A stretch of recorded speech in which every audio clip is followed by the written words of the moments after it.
अस्सलाम वालेकुम, नमस्कार, सत श्री अकाल एंड गुड इवनिंग। मैं हूं अर्ज़ काज़मी और आप हमेशा की तरह से देख रहे हैं बेजा फ्राई। जी हाँ, बेजा फ्राई के इन एपिसोड के साथ हम हाज़िर हैं और इससे पहले कि हम चले न्यूज़ की तरफ, आप सबसे रिक्वेस्ट है कि जिसने भी चैनल को सब्सक्राइब नहीं किया है, प्लीज़ चैनल को सब्सक्राइब करना ना भूलिएगा। साथ-साथ बेल आइकॉन को भी क्लिक कर देंगे तो जैसे ही कोई नई वीडियो आएगी, तो आपको नोटिफ़िकेशन भी मिल जाएगा। सबसे पहले बात करेंगे पाकिस्तान की और बात करेंगे पाकिस्तान के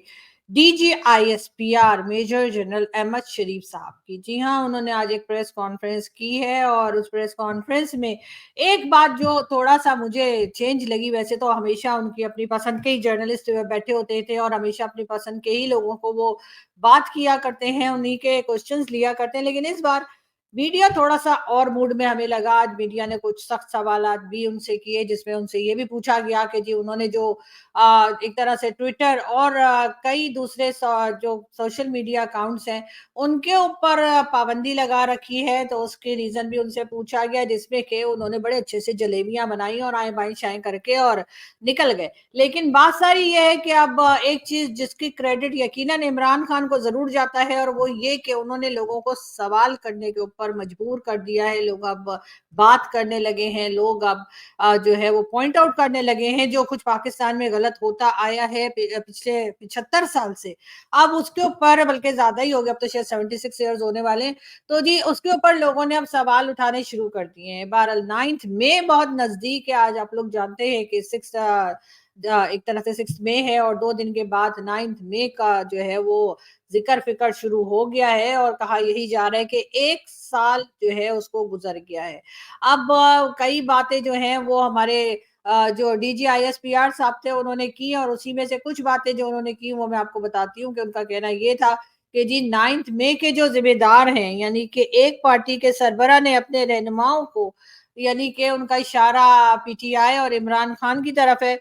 कि उनको हमला करने के लिए उनको बताया है कि कहाँ जाकर अटैक करना है। उसके साथ-साथ 9th मई को अवाम और फ़ौज के दरमियान नफ़रत पैदा करने की कोशिश की गई। जी, अवाम और पब्लिक के दरमियान यानी कि फ़ौज और पब्लिक के दरमियान नफ़रत पैदा करने की कोशिश नहीं की गई। सर, ये आप लोगों के अपने ही करतूत हैं जिसकी वजह से पब्लिक जो है वो अब फ़ौज को ज़्यादा पसंद नहीं करती है। मतलब मुझे कहना पड़ रहा है, लेकिन ये बात आप खुद भी जानते होंगे कि इसकी वजह हरगिज़ पीटीआई या इमरान खान नहीं है, बल्कि आप लोगों के वो कारनामे और वो काम हैं जिसकी वजह से पब्लिक अब आपको बहुत ज़्यादा पसंद नहीं करती, बल्कि बहुत से तो ऐसे हैं जो बिल्कुल ही पसंद नहीं करते। ये भी मेरा ख़्याल है, कहने में कोई हर्ज नहीं है। मगर बात हम करेंगे एक बार फिर इमरान खान का। उन्होंने कहा फ़ौज और एजेंसी के खिलाफ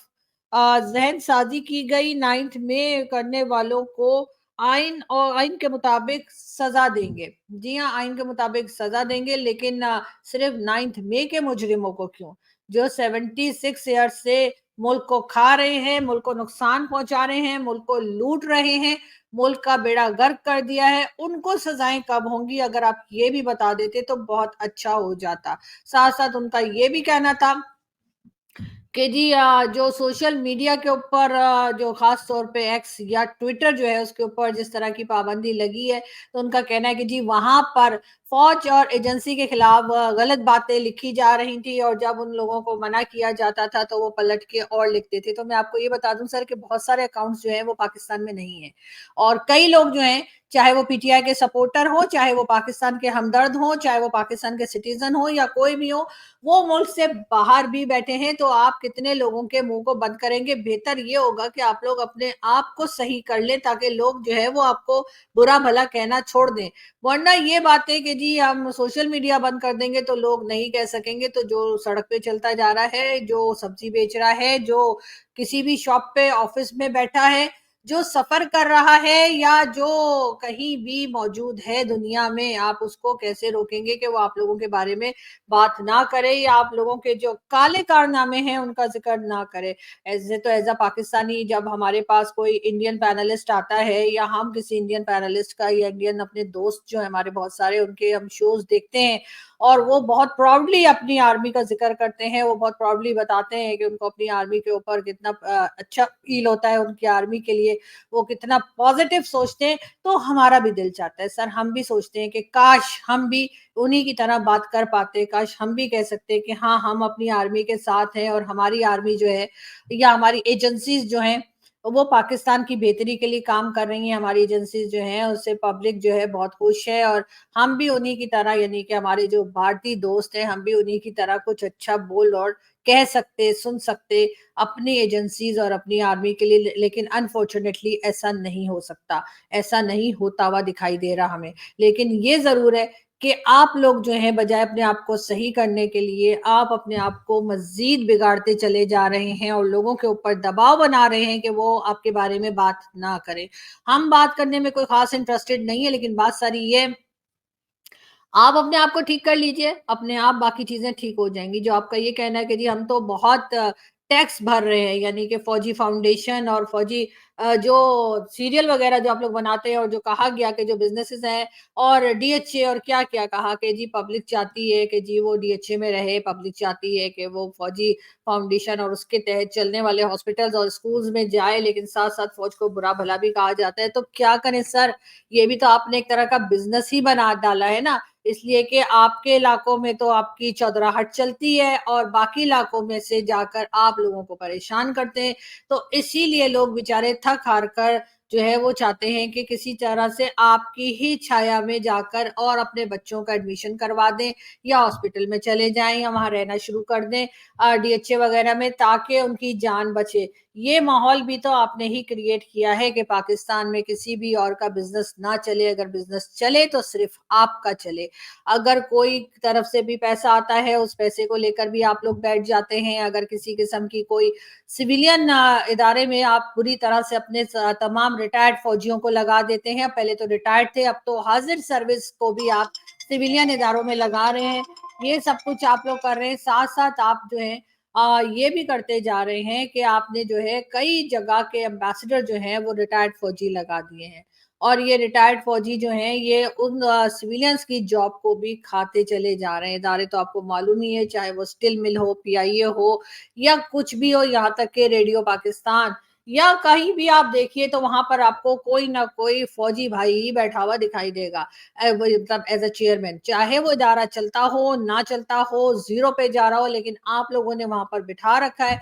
और लाखों की तनख्वाहें आप लोग उठा रहे हैं। जो बात आपने की कि जी हम तो जी 100 बिलियन रुपीस जो है वो टैक्स दे रहे हैं किसी जगह के लिए आपने 100 बिलियन बताया कहीं का 60 बताया कहीं का कुछ बताया लेकिन ये सारी चीजें क्या पब्लिक हैं क्या पब्लिक उसको चेक कर सकती है इंटरनेट पे नहीं कर सकती ये सिर्फ आपका दावा है जो आपने आज किया था और उस दावे के जवाब में जाहिर है कि सिविलियन चाहे गवर्नमेंट हो चाहे पब्लिक हो वो कुछ कर नहीं सकती कुछ बोल नहीं सकती लेकिन साथ साथ मैं आपको ये भी बताती चलूं कि ये कहा गया कि जी पीटीआई के लिए कहा गया डीजीआईएसपीआर की तरफ से कि वो सबके दिल से माफी अगर मांग लेंगे तो उनको माफी मिल जाएगी और वो जेलों से और जहां कहीं भी उनके ऊपर उनको बंद किया गया वहां से उनको निकाल लिया जाएगा तो सबके दिल से माफी मांगने की बात अगर मैं कहूँ सर तो आप बता दीजिए कि सबके दिल से माफी मांगना क्या होता है और पीटीआई अगर सदके दिल से माफ़ी माँग ले, इमरान खान सदके दिल से माफ़ी माँग ले, जो वैसे आपका ही प्रोडक्ट है इमरान खान, अगर आपको याद ना हो तो मैं याद दिला देती हूँ कि इमरान खान साहब को आप ही लोगों ने पॉलिटिशियन बनाया, इमरान खान साहब को आप ही लोगों ने जो है वो प्राइम मिनिस्टर भी बनाया और उसके बाद जब आपकी मर्ज़ी हुई आपने उनको हटा भी दिया। लेकिन ये बात सिर्फ़ इमरान खान तक नहीं है, इधर ज़ुल्फ़िकार अली भुट्टो से लेकर इमरान खान बल्कि इस वक़्त के प्राइम मिनिस्टर शहबाज शरीफ साहब भी आप ही की प्रोडक्ट हैं और आप ही ने उनको बिठा रखा है अनवारुल हक काकड़ साहब जो कि केयर टेकर प्राइम मिनिस्टर बनकर आए थे वो भी आप ही लोगों की प्रोडक्ट थी और अभी तक सबको मालूम हो चुका है सर अब कोई बात छुपाई नहीं जा सकती सब लोगों को मालूम है कि किस तरह से आप लोग गवर्नमेंट्स को लाते हैं और किस तरह से हटाते हैं और किस तरह से आप लोग नाराज हो जाते हैं और जब आपकी मर्जी होती है तो आप जेलों में भी डाल देते हैं तो कहा यही जा रहा है कि सबके दिल से इमरान खान की पार्टी और इमरान खान अगर माफी मांगेंगे 9 मई के लिए तो इनको माफी मिल सकती है और ये लोग जेलों से बाहर आ सकते हैं चले मान लिया और वैसे तो खैर आपने कई तरह से आजकल तो 2 दिन रह गए 9 मई में तो टीवी चैनल्स पे धड़ाधड़ इश्तिहार चल रहे हैं और बताया जा रहा है कभी मुराद सईद साहब दिखाई देते हैं तो कभी किसी की आवाज सुनाई देती है कि जी इन्होंने ही 9th में करवाया था। चलिए 9th में गलत हुआ, बिल्कुल गलत हुआ, नहीं होना चाहिए था। वो बेचारा जो मोर उठा के ले जा रहा था उसको तो अभी तक पकड़ रखा है आप लोगों ने। उस बेचारे की मैं देख रही थी सोशल मीडिया पे अभी भी पिक्चर है। वो अभी तक अरेस्ट है। जो मटन ले गए थे, जो मोर ले गए थे और जो इस किस्म की चीज़ें ले गए थे वो अभी तक पकड़ में ही हैं। लेकिन मुझे ये बताइए कि 77 इयर्स या 76 इयर्स से जो लोग मुल्क को तबाह कर रहे हैं, मुल्क में से करप्शन कर रहे हैं, मुल्क को खा रहे हैं, पिज़्ज़ा हाउसेस बना रहे हैं अपने बाहर जाके आइलैंड खरीद रहे हैं, कॉर्नर के प्लॉट बना रहे हैं या फ्लैट खरीद रहे हैं, कभी कनाडा में, कभी दुबई में, कभी इंग्लैंड में और उसके बाद एक बड़ी ही ज़बरदस्त किस्म की अय्याशी वाली ज़िंदगी गुज़ार रहे हैं जिसमें सिर्फ़ पैसा ही पैसा है। उन लोगों के ऊपर एक्शन कब होगा? कोविड का ज़माना आया, पाकिस्तान में भी कोविड आया और ज़ाहिर है पूरी दुनिया में ही था। तो उस वक़्त भी जो एक रिटायर्ड जनरल साहब आपने लगा रखे थे, जनरल अफ़ज़ल उनका नाम है, नाम भी बता देती हूँ। पिक्चर कई बार मैं दिखा चुकी हूँ उनकी या फ़ोटो कई बार उनकी मैं दिखा चुकी हूँ अपने शो में। उन्होंने कहा कि जी 25 लाख एक पेशेंट पे खर्च हो रहे थे, तो 25 लाख में उस पेशेंट को क्या खिला रहे थे, क्या आप उनसे पूछेंगे? जनरल आसिम सलीम बाजवा, क्या उनको बुलाया जाएगा? क्या उनसे पूछा जाएगा कि भाई ये जो तुमने इतनी सारी पिज़्ज़ा फ्रेंचाइज़ बनाई है और सिर्फ़ पिज़्ज़ा फ्रेंचाइज़ पे ही नहीं बल्कि कई शॉपिंग मॉल्स भी उनके सुना है कि अमेरिका में और कहाँ-कहाँ पर हैं, तो वो उन्होंने कैसे बना लिए क्या आप उनसे पूछेंगे? उसके साथ-साथ जो पहले आर्मी चीफ़ रहे जनरल कमर जावेद बाजवा, उसके बाद एक और हमारे जी जो आर्मी चीफ़ रहे उनका आपको मालूम ही है कि सब लोगों को पता है कि उनका आइलैंड भी है और इसी तरह के कई सिलसिले जो चले पाकिस्तान बनने से लेकर आज तक, क्या उनसे पूछा जाएगा? या सिर्फ सिविलियंस को ही जेलों में डाला जाएगा। उसके अलावा जी हमारे जो डीजी आईएसपीआर साहब हैं उनका आज ये भी कहना था कि जी ये पाकिस्तान की हिफाज़त करेंगे, पाकिस्तान की हिफाज़त के लिए आए हैं और उसके साथ उन्होंने जो वो बातें कर रहे थे इमरान खान साहब की, उनकी पार्टी की और एक पार्टी, एक पार्टी, एक पार्टी कर रहे थे। तो सर पीटीआई कह लीजिए, आपकी अपनी कंट्री है, आप लोगों का मतलब ज़ाहिर है आप लोगों का ही हुक्म चलता है, आप लोगों की ही हुक्मरानी चलती है। तो फिर आखिर आप पीटीआई का नाम क्यों नहीं ले रहे थे? आज अपनी प्रेस कॉन्फ्रेंस में तो आपने कहा कि हम सब अल्हम्दुलिल्लाह मुसलमान हैं। मैं आपको ये बता दूँ कि हम सब अल्हम्दुलिल्लाह मुसलमान नहीं हैं। पाकिस्तान में बहुत से ऐसे लोग भी रहते हैं जो मुसलमान नहीं हैं, जो किसी और रिलिजन से बिलॉन्ग करते हैं और जब आप इस किस्म का स्टेटमेंट देते हैं कि हम सब मुसलमान हैं, तो इसका मतलब ये है कि आप उन लोगों को रिजेक्ट कर रहे हैं, उन लोगों की नफ़ी कर रहे हैं, उन लोगों के लिए इनकार कर रहे हैं, जो लोग पाकिस्तान में रहते हैं और वो किसी भी दूसरे रिलिजन को फ़ॉलो करते हैं। चाहे वो हिंदू हों, चाहे वो क्रिश्चियन हों, चाहे वो पारसी हों, चाहे वो बुद्धिस्ट हों, चाहे वो सिख हों या किसी भी रिलिजन के हों, चाहे वो थोड़े ही रह गए हैं। हमने तो खैर बहुत सौ को कलमा पढ़ा दिया है, ये तो सभी जानते हैं। हमारे यहाँ क्या हाल हमने किया है हमारी माइनॉरिटी का। लेकिन सर जिस वक़्त आप इस किस्म की बातें करते हैं, अपनी प्रेस कॉन्फ्रेंसेस करते हैं, तो कम से कम ये ना कहा करें कि हम सब मुसलमान हैं। वो जो उस वक़्त हॉल में आपके कई सहाफ़ी बैठे हुए थे, कई जर्नलिस्ट जो वहाँ बैठे थे और आपकी बातों को लिख रहे थे, पढ़ रहे थे, कोशिश कर रहे थे, हो सकता है उनमें से भी कुछ ऐसे हों जो कि मुस्लिम ना हों। लेकिन हो सकता है आपने कोई छाँटी करी हो कि सिर्फ़ मुस्लिम्स ही आपके पास आ सकते हैं और आपकी प्रेस कॉन्फ्रेंस को सुना जा सकता है या आपसे कोई क्वेश्चन किया जा सकता है। लेकिन बहरहाल यहाँ पर भी मुझे आपसे इख्तिलाफ़ है कि आपने इस किस्म की बात की और ये लैंग्वेज यूज़ की। लेकिन ख़ैर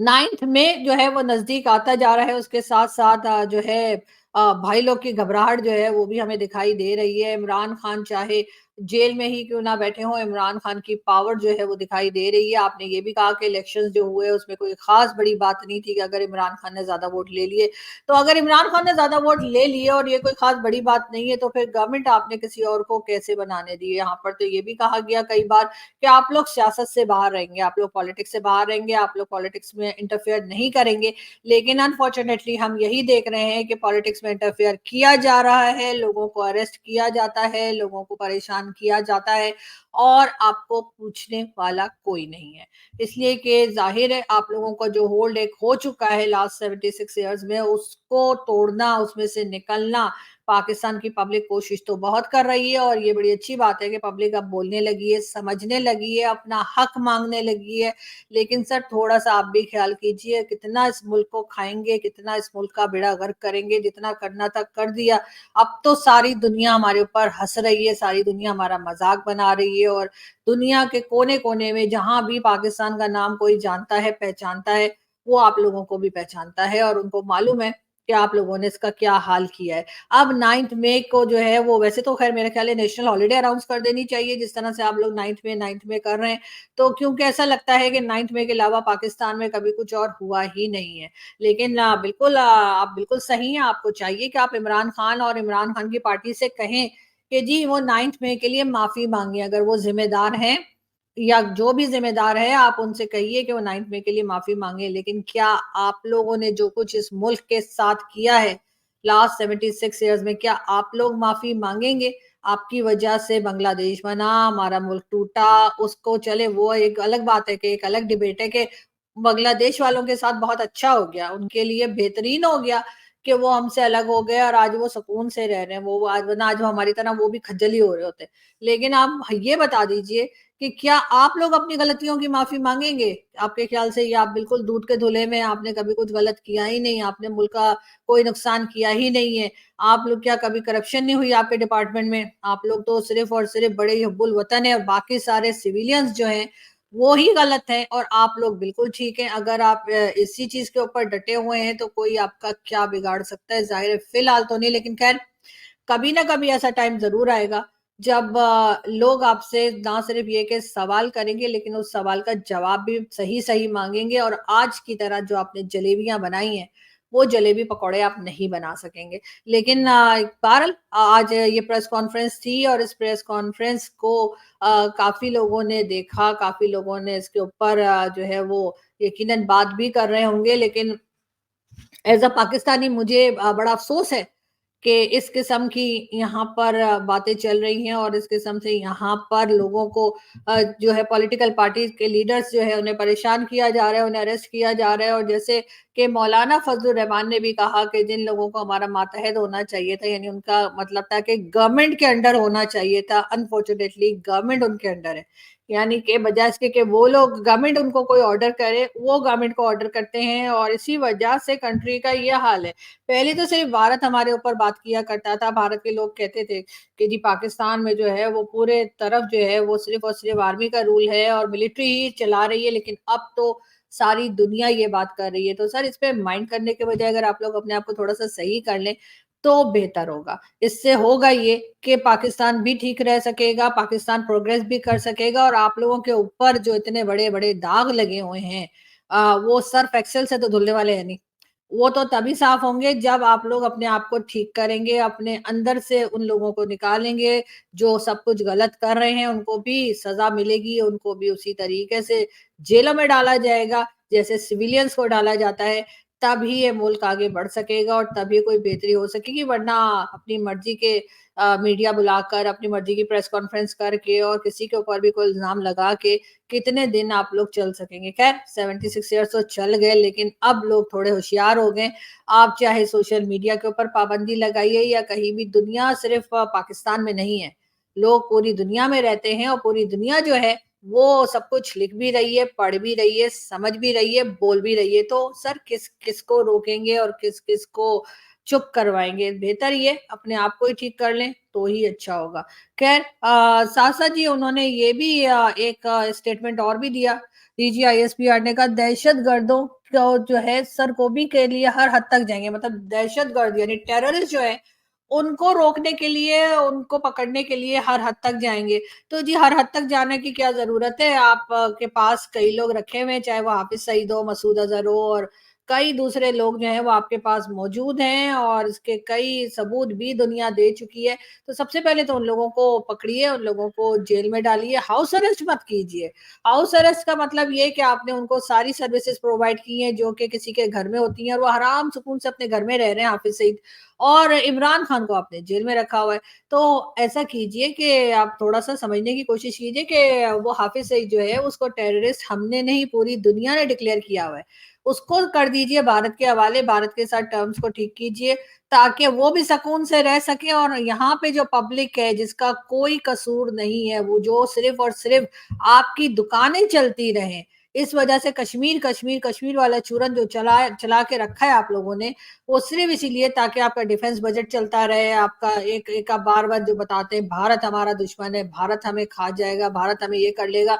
ओ भाई भारत को जो है अब ज़रूरत नहीं रही हमारी, ना हमें खाने की, ना हमें मारने की, ना हमसे बात करने की, ना हमें मुँह लगाने की, ना हमें लिफ्ट कराने की। तो हमें थोड़ा-सा अब ये करना पड़ेगा कि अपने आप को किसी काबिल बनाएँ, ताकि कोई हमारी तरफ देख तो ले, बाद में खाना-पीना तो दूर की बात है। तो अब आप लोग थोड़ा-सा जो है अगर आप कह रहे हैं कि आप टेररिस्ट वगैरह इन सब के ऊपर कार्रवाई करेंगे और इनको अरेस्ट करेंगे, तो भई करके दिखाइए, सिर्फ़ स्टेटमेंट मत दीजिए, इस तरह के लोगों को पकड़िए और ये जो अफ़गानिस्तान बॉर्डर पे स्मगलिंग चल रही है, ईरान बॉर्डर पे स्मगलिंग चल रही है, बलूचिस्तान पे स्मगलिंग चल रही है, जिसमें आपके अपने ही लोग इन्वॉल्व हैं, इसी वजह से चल रही है, वरना इतने जगह-जगह चौकी बनी हुई है, पुलिस चौकी बनी हुई है, इसके बावजूद स्मगलिंग चल रही है। उसको रोकिए और मतलब ठीक है, अभी तक जितना आप लोगों ने खाना कमाना था हो गया, अब रोक दीजिए और कुछ थोड़ी-सी इज़्ज़त भी कमा लीजिए, इज़्ज़त भी किसी चिड़िया का नाम है अगर आप लोगों ने सुना हो, लेकिन ख़ैर कोई बात नहीं हो जाता है, हो जाता है। तो बहरहाल यहाँ से हम चलते हैं और आपसे आप लोगों से मुलाकात होगी नेक्स्ट वीडियो में।